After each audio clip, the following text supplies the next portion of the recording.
Terzo turno di campionato e altro big match in anticipo per l'Imoco Volley Conegliano, che riceve la Savino del Bene Scandicci di coach Barbolini.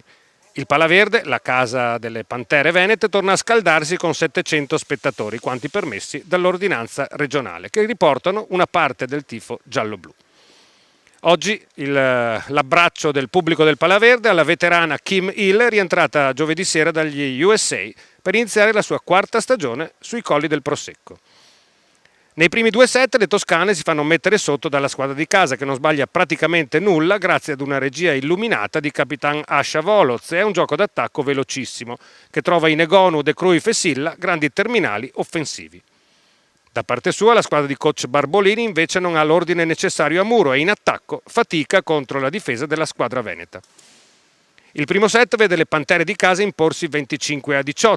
Il secondo set è quasi in fotocopia, con l'Imoco che mette subito la freccia e vola irraggiungibile fino al 25-16.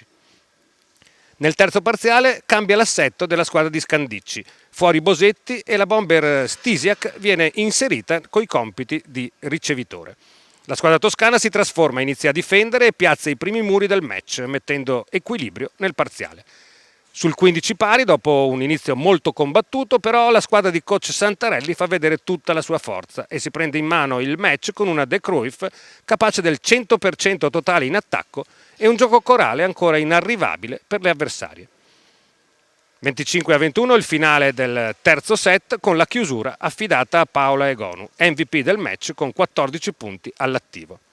Terza vittoria per 3-0 della stagione per le Pantere, che mantengono la vetta della classifica, mentre la Savino del Bene Scandicci attende il recupero di Pietrini per poter essere competitiva contro una squadra potente come quella giallo-blu.